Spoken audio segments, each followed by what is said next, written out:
and breathe. And breathe. All because of you, Reese. All because of you. I've got to do up meditation to bring my heart rate down. Yeah? Because you wanted to come on today and try to do up Saboteur. Do you know what I'm saying?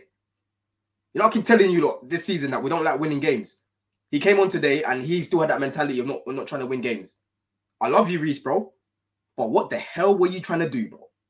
What the hell were you trying to do, bro? You know what I'm saying? We'll get into that in more detail, people. But listen, make sure that you smash up the likes. Subscribe to the channel, like I said. Road to 2K now. We've hit 1K. You know what I'm saying? Thanks for the support every single time. But yo, another tough game against Brighton. Another tough game, man. And listen, people, again, we love to slander De Zerbi, yeah? But this is the third game in a row now where Brighton have given us problems. Third game in a row now where predominantly they were the better team in large parts. But again, that quality in the final third letting them down. Do you know what I'm saying? In that first half, we were struggling to build from the back. Struggling to build from the back. I think Cucurella and Gusto inverting. Let me say Gusto more on the right-hand side because we haven't really seen Gusto inverting this season. He's mainly up and down. You know, he inverts here and there. He's got the quality to do it because he's good on the ball. But it's still, you know, it's still going to take him getting used to because it's not something that he's done. You know what I'm saying? And obviously he's been out injured as well. But it just wasn't looking fluid in that build-up. I was seeing Cucurella and Gusto going into the midfield. And every time they did that, it was Caicedo that would drop into a back three. Do you know what I'm saying? Or there's certain times where Gusto would go into the midfield, Cucurella would go into the back three, or Cucurella would drop into the midfield, and you get Gusto in the back three. So we always had at least three at the back. Yeah, where we're building up in a 3-2-5, if you want to call it that. Do you know what I'm saying? But in the first few minutes of the game, I'll probably even say first 25 minutes of the game, we weren't really getting our foot on the ball. We weren't being dominant again. And this is something that, you know, I'm not surprised because Brighton, they play some good football. You know what I'm saying? They play some really good football. But again, in that final third, that is what killed them today because they got themselves in good areas, majority of the game. They got themselves in good areas, you know, and it's only in the second half where they had their first shot on target. Do you know what I'm saying? Because just the quality that they've got at the minute just isn't it. And this is what I always say to people that have been harsh on De Zerbi. I'm like, bro, look at what he's working with. If Chelsea were playing like Brighton today with our players and our attack, we batter Brighton today. Let's be real about it. We batter Brighton today. Do you know what I'm saying? But listen, like I said, I wasn't really seeing much cohesion and much chemistry in that midfield in the first half. It wasn't looking great. And like I said, we were struggling to get our foot in the ball. But listen, it was a nice bit of play for Palmer's goal because, you know, it was between Gallagher got the pass, played it to Cucurella. And then Cucurella, to be honest, it wasn't even a great pass, to be honest. It wasn't a great cross, but it was good that he got it in a dangerous area. And then Cole Palmer, listen, that header was not easy to do. Not easy to do because with the flight of the ball, it was quite low. So he had to literally spring his neck up. Do you know what I'm saying? To get on that. You know, Cole Palmer's got a long neck, which helped him in that situation. He had to literally spring his neck up, which helped him. Yeah. And for me, this guy, the variety of goals that Cole Palmer has scored is ridiculous. Because people like to just try to dismiss what he's... Some people, you get a few people here, Gunili and some of these guys trying to dismiss what he's doing. I still see this joke on Twitter, penalty merchant. Away from the pens, this guy has scored a wide range of goals. 2 hat-tricks in a row, back-to-back at Stamford Bridge. Do you know what I'm saying? He's scored and assisted, I think, the most out of all players in the league this season still, I believe. Last time I checked, he was still the #1 at that. You know what I'm saying? He scored headers. He scored with his left foot. He scored with his right foot. He scored all sorts of goals. All sorts of goals. You know what I mean? And today, it was nice for him to get another one. You know? Another one, because he's sitting right now. Yeah, let me just read this stat right now. It's ridiculous what this guy's doing. Yeah, I had to bookmark this. Cole Palmer has equaled Frank Lampard's personal best goal tally for Premier League season. So 22 goals across all competitions. He scored 27 goals. Yeah? Crazy stuff. Crazy stuff. And people were saying that we got bumped for this guy. And I kept saying, yo, listen, how much did you really expect City to sell him to us for? Because really and truly, we should have paid maybe about 30 million for him. But obviously, there's going to be rival tax added to that. I thought it was reasonable. And looking back at it now, absolute steal. Absolute steal. Absolute steal. If you look at some of the players that he's sitting in Europe with right now, not just in the Prem, yeah? In Europe, he's sitting with the likes of Mbappe, yeah? The 40 GA club, that's what they call it. The 40 GA club right now is Mbappe, Harry Kane, Haaland, Cole Palmer, and Ollie Watkins, bro. That's who he's sitting with in his first season. In his first season, starting week in, week out. When people were laughing, what's this Cole Palmer guy going to do? He hasn't scored a single Premier League goal. In his first season, he's touching the 40 GA club. With no Europe as well. Ridiculous. Ridiculous. And another good performance from him today. You know what I'm saying? Another good performance from him today because he was that driving force, man. When he was getting on the ball, I just felt like something was going to happen. He was finding some good passes into Jackson. You know, I think Jackson's decision-making today was poor. Do you know what I'm saying? Really poor. There was a chance in the first half where Palmer played it to him. He got in behind. He went around the keeper, but the touch was just shocking. You know what I mean? The thing about Jackson's touch is quite inconsistent. Like, there's certain games where it looks good. You know what I'm saying? He's getting it. He's getting it touch tight or whatever. But then there's certain games where it's just bouncing off of him. And today was one of those games. I don't know whether it was cold today in Brighton or something because it was hot in London. You know what I'm saying? Brighton's not even far from London, yeah? So I don't know what was wrong with this guy. Was his feet shaking or something? Was he scared? You know what I'm saying? Because his touches weren't good today. They weren't sharp. You know what I mean? But, you know, again, in that first half, I was looking at him thinking, yeah, we can build up a little bit better here. Caicedo was good on the ball. He was trying to, you know, drive at them. Again, it wasn't good when I was seeing him dropping into the back three because I was looking at him thinking, yo, Caicedo's been our driving force in the midfield, playing like a box-to-box, running at guys. I don't want to see him in that back three because, like I said, Gusto wasn't really looking comfortable in that first half. There was a good shot that he had, to be fair, like towards the end of the first half. Still got a good save on it. But listen, other than that, you know, he weren't really that great inverting. You know, I kind of prefer Cucurella doing it. And not to say Gusto can't do it. It's a new role to him. You know what I'm saying? But it just looked a lot better when Caicedo was the one that was staying in that midfield. Do you know what I'm saying? But obviously then we get that injury from Mudryk. Nkunku comes on. And listen, you see this guy, yeah? The quality that he's just got, the way he just makes things look so effortless. This is why, for me, my favorite type of footballers are footballers with natural ability. Natural ability. Things that you can't coach. Things that just look so nice to watch. Because in this day and age, in this era, all people like to do is just talk about stats. Talk about stats. And for me, yes, you do need end product. You know what I'm saying? I love players with end products. Players like Hazard, who are good on the eye, but also had end products. Players like Alexis Sanchez, good on the eye, but also had good end product. You know what I'm saying? Ozil had good end product, and he was good on the eye as well.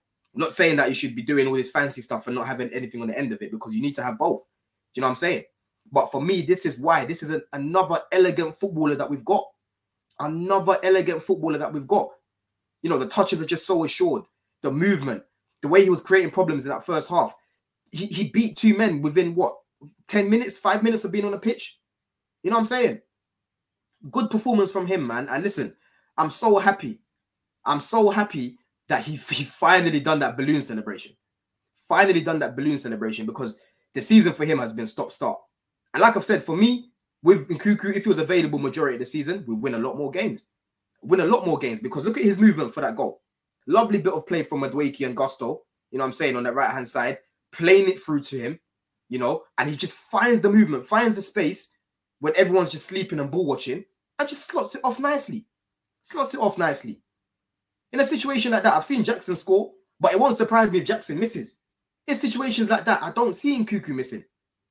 He is our Jota, or Trossard, if you want to call it that, because in front of goal, this guy is lethal. Lethal. I'm sure you guys have probably seen that video of him and Reece James going back and forth. Yeah, back and forth in front of goal. And obviously he wins. But the guy's accuracy, the way he strikes the ball, yeah, the way he strikes the ball, that's something that, as much as coaches love to coach it, finishing and that, it's either you have it or you don't. He is a natural finisher, instinctive finisher. You know what I mean? And I really pray and really hope that this guy can stay fit next season, because honestly, this guy's going to be key for us. Key for us. Someone like Mudryk should be learning from him. You know, certain games, if Nkunku can't start, Mudryk come in, you know, Nkunku come off the bench. Certain games, he might not even come on at all, because obviously we're resting him, we're trying to manage his minutes. Do you know what I'm saying? Top performance from him. And listen, for me, he was my man of the match. I'll be real. He was my man of the match, man. In that second half, he could have even had more than that first goal that he scored. Do you know what I'm saying? Because Jackson got into a good area, yeah? And instead of just playing it across, he's trying to take all these touches, he's not looking up, and then before you know it, the pass is gone. Shortly before that, Cole Palmer had an opportunity as well where we're through on goal. Because in the second half, we were having to counter now. Yeah, Brighton were putting the pressure on us. Putting real pressure on us. And again, it goes back to that quality in the final third. They just didn't have it in order to break us down. Do you know what I'm saying? But every time we counted, we looked dangerous. But it was just that final ball that we were lacking. Like I said, Cole Palmer tried to be greedy on that side. This was like 1-0 up as well. So I was thinking, yo, come on, need to wrap this up. Because at this point, I think United was actually winning the game, right? And obviously United, we'll talk about them after because they've done us a massive favour. Massive favour by beating Newcastle. You know what I mean? So listen, it was selfish in front of goal because, like I said, we need to stop this thing where we give teams the opportunity to come back into games. We need to be killers like what we were against Everton. We need to be killers like what we were against West Ham. You know what I mean? We need to take this selfishness out of our game because Cole Palmer could have had another assist after scoring that first goal today, but he tried to score again. You know, Jackson's right there. Jackson today, look up, and Nkunku and Palmer are right there, and that's literally just passing it into the net. So that's something that, again, these lot, they're young. They need to have that mentality of just being killers and being, you know, not being selfish in front of goal. If you're going to be selfish in front of goal, make sure that you bag it. Make sure that you bag it because it was only 1-0 up there. You know what I'm saying? And Brighton, like I said, they were giving us problems. They were giving us headaches in that second half. You know what I mean? But listen, I think Caicedo was really good in that midfield for me. He was solid. You can see he's just growing in confidence now, man. And he's understanding the role that he needs to play. Everything's been simplified for him now because he's not stuck in an island by himself. He's looking a lot more assured. You know, now he's even dyed his hair. That players love to do that, innit? Yeah, when they're playing well and they're loving life. Otherwise, you're drawing a lot of attention on yourself. Because if you did that early on in the season when you was playing badly, yo, you're sticking out in the midfield. Do you know what I'm saying? You're looking like Cisco in the midfield. Yeah, running about with white hair, but you're stinking out the gaff. You know, he wasn't even stinking really like that, but Poch is playing you in an island by yourself. So you're gonna make yourself look like an idiot. You know what I'm saying? Cisco idiot. You know what I mean? Yeah. But listen, Reece James, man, I'm just disappointed in this guy, man. Honestly, I'm disappointed because he did something similar against Newcastle. Yeah, he got sent off. You know, this guy's been gone for God knows how long now. Don't you want to play some football? Yeah, you want to come on and be the saboteur? I forgot the name of the show. There's a show in England, people, yeah, like a game show full of kids and whatnot. And these kids used to face a wall. They used to look up to like a wall. And there was this woman that used to talk. Yeah, and you see her on camera. She had purple lipstick. And she used to tell the kids, you are the saboteur. Don't react. Yeah, they used to have like a little thing in their ear where they could hear. And that saboteur had to try and ruin things and mess things up for their team. I'm telling you, that was Reece today. I don't know who tried to bribe him. I don't know who tried to do a madness to this guy. You know what I'm saying? I love you, Reece, and that, yeah? But, bro, please, cut that out. Cut that nonsense out, bruv. You know what I'm saying? You can't be doing that, bro. You're our captain. You cannot be doing that. And today, we got away with it. Because, listen, if these men had another 15 minutes or so, yo, it could have been dangerous. I remember, like I told you lot before, Welbeck loves playing against Chelsea. I don't know what it is he's got against Chelsea. He loves facing us. And again, he bags another goal today. And it's annoying because I wanted a clean sheet, man. We've been getting some good clean sheets recently. 2 in a row against West Ham, of course, and against Spurs. I thought, yeah, man, let's make it another 3 in a row. But unfortunately, this is what happened, you know?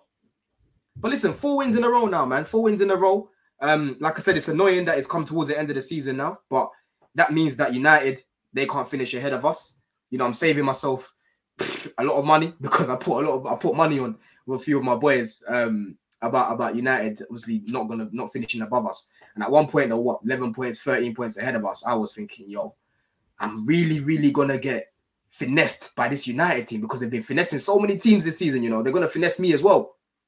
I was thinking, yo, come on, bro. So I'm happy on that front that I'm finishing above United because they've been so bad this season. You know. But like I said, we need to make sure that we get another W against Bournemouth. See out Thiago Silva in a good light. You know what I mean? Because he came on today and he was looking assured. You know? We need to make sure that we get it done. But listen, people, like I said, it was a good win. It wasn't an easy game like I expected. But listen, make sure that you obviously leave the comments in there. Let me know what your thoughts are about the game. Let me know what you think of my thoughts as well. But listen, on to the next one, man. Up the Chels.